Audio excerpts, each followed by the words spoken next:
Bulletin का आगाज करेंगे। सबसे पहले बात करेंगे गुज़श्ता रात समनाबाद के इलाके में कंप्लेन हल करने के दौरान करंट लगने के दौरान जाँ बहक होने वाले एहलकार के घर कोहराम बरपा हो गया। लेस्को हुकाम की वजह से ताहाल कोई भी मजलूमों की दाद रसी के लिए नहीं पहुंच पाया है और गुज़श्ता रात समनाबाद के इलाके में कंप्लेन हल करने के दौरान करंट लगने के दौरान जाँ बहक होने वाले एहलकार के घर कोहराम बरपा हो गया।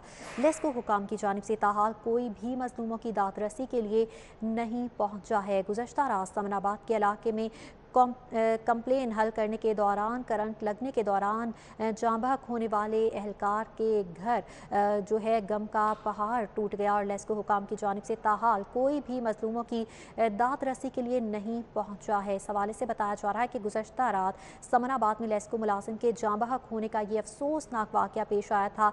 रुमेल इस वक्त वहाँ पर मौजूद हैं, उनसे डिटेल्स देंगे। जी रुमेल, बताइएगा।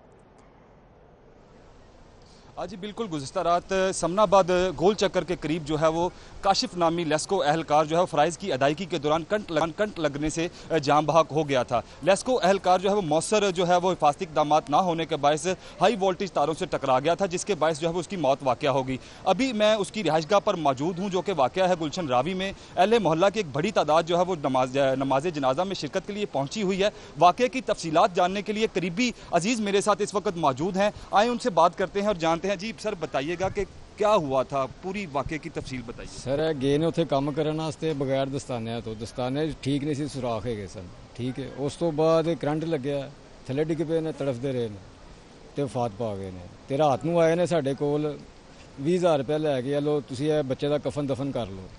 असीं उन्हां नूं राती वापस भेजता कि 20,000 रुपया सानूं नहीं चाहिए, बच्चों के छोटे छोटे है, इन्हां दा मुस्तकबिल चाहिए। हुण इन्हां दा मुस्तकबिल कौन करेगा? साडी उस्मान बुज़दार ते वज़ीर आज़म इमरान खान अगे अपील है कि SDO लेस्को चेयरमैन नूं तारां दे नाल लटका दिता जाए कि या मासूम बच्चों का कुछ किया जाए। 20,000 रुपया जो है वो रात को लेस्को अहलकारों की जानिब से यहाँ पर लाया गया कि या अल्लाह हकाम की तरफ से आया है, आप इसका कफन दफन कर लें। मगर बहुत शुक्रिया आपका। एक बार फिर से आपको खबर दें कि लेस्को में एक और लाइनमैन दौरान ड्यूटी पोल से गिरकर जाँ बहक हुआ। लाइनमैन रियासत मुस्तफ़ा टाउन सब डिवीजन में तैनात था। लाइनमैन रियासत के नागव्यू सोसाइटी में काम करने के लिए गया था। 11 kV के जंपर गिरने के दौरान अचानक सीढ़ी से गिर गया और सीढ़ी से गिरने की वजह से लाइनमैन रियासत जाँ बहक हो गया। जबकि 24 घंटों में लेस्को में 2 मुलाजमीन जाँ बहक हुए, 2 शदीद जख्मी हो चुके हैं और 1 माह के दौरान बताया जा रहा है कि करंट लगने के 8 वाक़यात इस हवाले से रिपोर्ट हुए हैं। इस पर अपना मौक़िफ़ देने के लिए हमारे साथ मौजूद हैं chairman board of directors LESCO Syed Zahoor Hasan. Sir, बहुत शुक्रिया आपके वक्त का। कहिएगा, लेस्को में बदइंतज़ामी कहा जाए, गफलत कहा जाए, जिसकी वजह से हादसात बढ़ते जा रही हैं, कीमती जानें ज़ाया हो रही हैं, क्या कहेंगे इस पर? जी थैंक यू जी फॉर आपने ये मौका फराहम किया। ये वाकई अफसोसनाक सिचुएशन है। बोर्ड ने इस सीज़न पे, जो हमारा ये बारिशों का सीज़न है, इससे पहले इस पे तवज्जो दिलाई थी मैनेजमेंट की और हमने स्पेसिफिक इंस्ट्रक्शन दी थी कि सारा सामान हर चीज़ मुहैया हो। और अभी जो वाक़यात हुए हैं उनकी प्रॉपर इन्वेस्टिगेशन हो रही है। जो सेफ्टी से रिलेटेड अमला है जिनका ये जिम्मेवारी थी कि इन चीज़ों को रोकें, उनको सस्पेंड भी कर दिया गया है। नई टीम को अपनी जगह पे अपॉइंट कर दिया गया। इसमें जो मेन मसला है वो सामान या इक्विपमेंट का नहीं है, बल्कि ये है कि लोगों को प्रॉपर्ली ट्रेन किया जाए और उन्हें ये एहसास दिलाया जाए जो कि सेफ्टी के कोड हैं उसको प्रॉपर फॉलो करें और किसी चीज़ को बाईपास ना करें।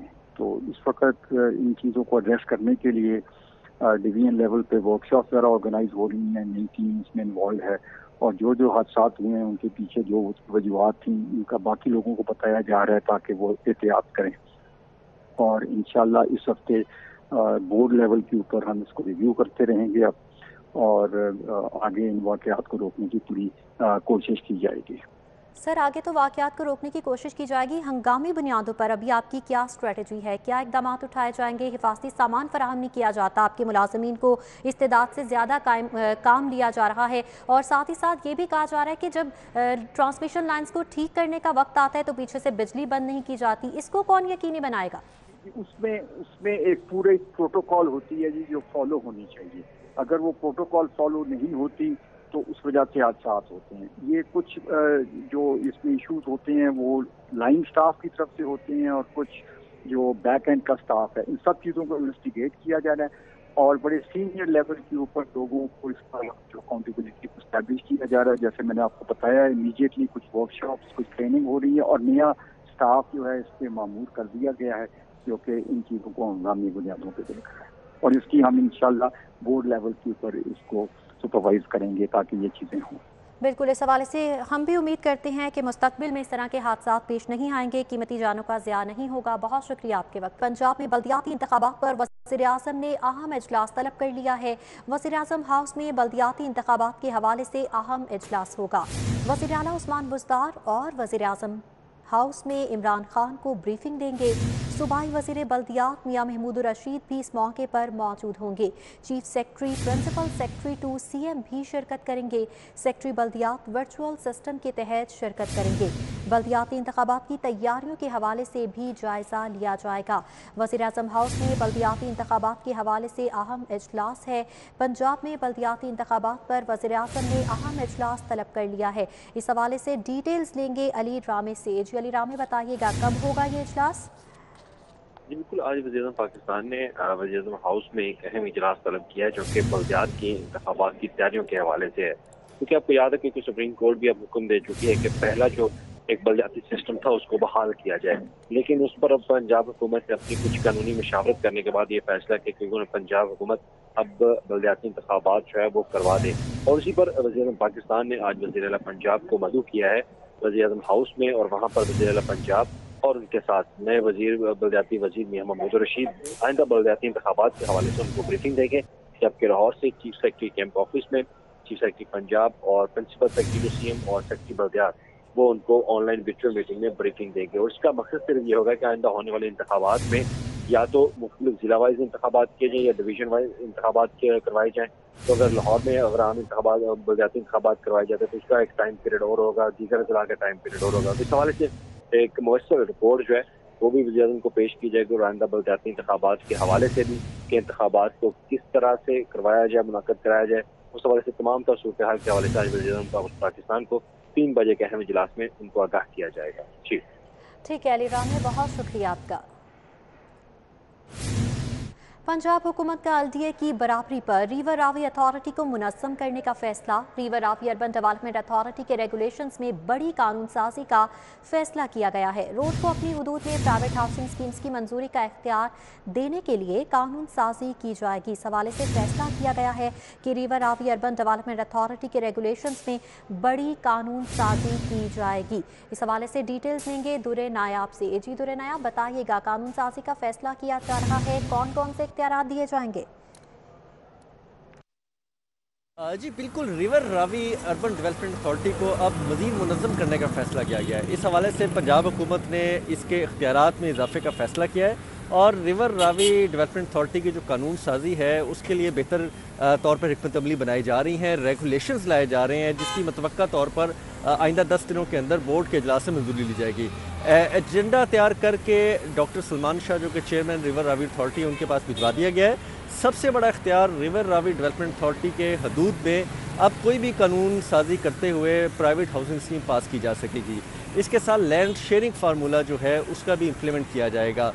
कोई मालिक जो है वो अराजी अगर ज़मीन देता है रिवर रावी को डायरेक्ट तो उसके 30% के हिसाब से एग्जेम्पशन दी जा सकेगी। ये पहले नहीं था। ये दोनों रूल्स रेगुलेशंस में वज़ा करने का फ़ैसला किया गया है और इस हवाले से बाकायदा कानून साजी जो है वो आइंदा 10 दिनों के अंदर मतवक्के है।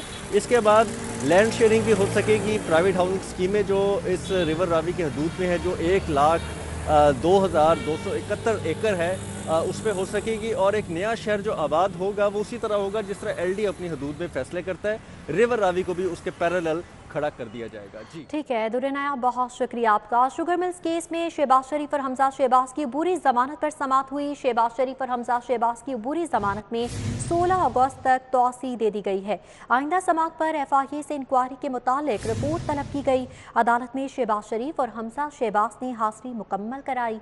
एडिशनल सेशन जज हामिद हुसैन ने बतौर ड्यूटी जज केस पर समाअत की है। शहबाज शरीफ और हमजा शहबाज सेशन अदालत में पेश हुए और इस मौके पर शहबाज शरीफ आसिफ ने कहा कि कौमी असम्बली का इजलास है, समाअत मुलतवी की जाए, ये इस्तदा की गई और इस्तदा की गई कि इजलास कई दिन जारी रहेगा, 16 अगस्त तक मौखर किया जाए। सूबाई असम्बली का भी इजलास है, हमजा शहबाज मसरूफ होंगे, ये भी मौक़िफ़ अपनाया गया। अदालत ने केस की समाअत मौखर करने की इस्तदा मंजूर कर ली। आगे बढ़ेंगे। स्कूल एजुकेशन डिपार्टमेंट की हिदायत पर 2 अगस्त को पंजाब के तमाम तालीमी इदारों की रौनकें बहाल हो चुकी हैं। बच्चों में खुशी की लहर दौड़ गई। पढ़ाई के साथ दोस्तों से मिलने का भी मौका मिला, जिस पर बच्चे बेहद पुरजोश नजर आ रहे हैं। इस हवाले से बात करेंगे कोमल असलम से। जी कोमल, बताइएगा क्या कहना है बच्चों का? मौसम गर्मा की छुट्टियां जो हैं वो ख़त्म हो चुकी हैं और स्कूल की रौनकें भी बहाल हो गई हैं। बच्चे बहुत ज़्यादा खुश दिखाई दे रहे हैं और छुट्टी का क्योंकि टाइम हो गया है, बच्चे इस वक्त मेरे साथ मौजूद भी हैं। इनसे जानते हैं कि इन्होंने आज का दिन किस तरह से इंजॉय किया।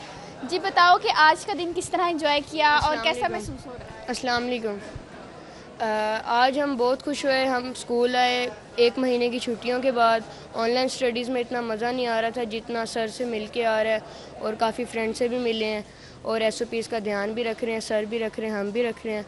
और उसके अलावा हम यही चाहते हैं कि स्कूल खुले रहें, ना कि बंद रहें। ऑनलाइन स्टडीज़ में कोई मज़ा नहीं आता और दोस्त वगैरह से मिल के भी खुशी होती है, वरना घर बैठ के तो बोर ही होते हैं।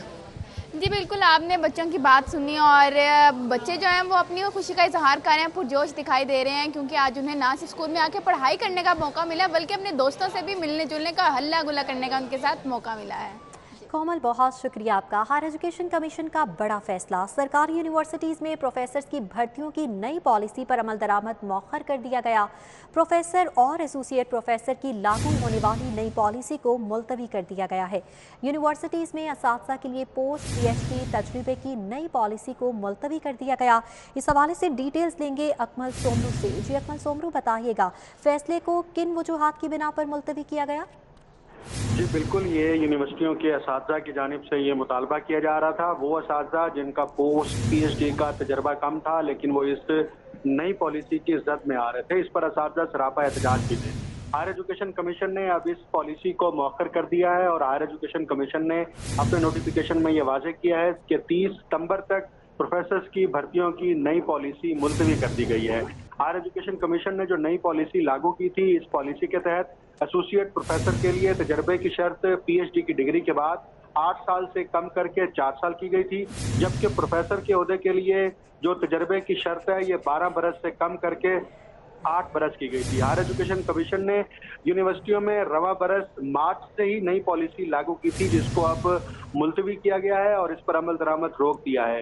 हायर एजुकेशन कमीशन ने यह वाज़ेह किया है कि यूनिवर्सिटियों में अब सिलेक्शन बोर्ड पुरानी पॉलिसी के तहत होंगे और इससे मुतल्लिक नया फैसला 30 सितंबर के बाद किया जाएगा। जी ठीक है अकमल सोमरू, बहुत शुक्रिया आपका। लाहौर एयरपोर्ट के एतराफ में परिंदों की भरमार है। पायलट्स को तैयारे लैंडिंग और टेक ऑफ में मुश्किलात का सामना है। कराची जाने वाली एयरब्लू की परवाज PH-401 से परिंदा टकरा गया। जरा की जानिब से बताया गया कि एयरपोर्ट से उड़ान भरते ही तैयारे से परिंदा टकराया और पायलट ने तैयारे को महारत से वापस एयरपोर्ट पर उतार लिया।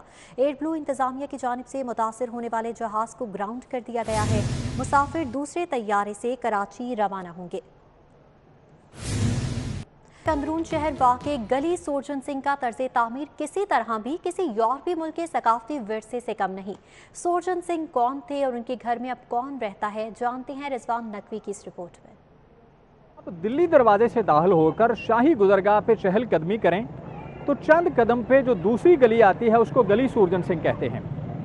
गली सुरजन सिंह क्यों मशहूर है, सुरजन सिंह कौन था, क्या करता था, ये आपको बताते हैं। दिल्ली दरवाजे के अंदर ये शाही गुजरगाह से मुत्तसिल गली सुरजन सिंह है। वॉल सिटी अथॉरिटी ने फसील के अंदर पुराने लाहौर के असल रंग रूप को निखारने के लिए इस अंदाज में काम किया है कि देखने वाला बस देखता ही रह जाता है। गली सुरजन सिंह के नाम से मंसूब है, जो कि पेशा के एतबार से हकीम थे। तकसीम से कबल हकीम सुरजन सिंह इसी गली के बासी थे। अब उनके एक मरला के मकान में हाफिज जियाउद्दीन कुरैशी रहते हैं। ये घर जो था पहले सुरजन सिंह हकीम का था और मेरे दादा जो थे ना वो अमृतसर से हिजरत करके इधर आए थे, तो वो क्लेम में हमें मिला था ये मकान जो था ना उस वक्त। गली सूरजन सिंह जिद्दत और कदामत का हसीन इम्तिजाज है। यहाँ हर वक्त स्याहों की आमदोरफ्त जारी रहती है। मैं यहाँ पे फर्स्ट टाइम आई हूँ, ये वाकई बहुत प्यारी डेकोर की गई है और जितनी ये पिक्चर्स में लगती थी उससे ज़्यादा जो है ना ये इसको बहुत उससे ज़्यादा ये प्यारी है। वार्ड सिटी अथॉरिटी ने यहाँ स्याहों के बैठने के लिए भी इंतजाम कर रखा है। लोग गाय, गुलाम सरवर, घड़े की धुन पर स्याहों की तफरीह तबा का सामान मुहैया करते हैं।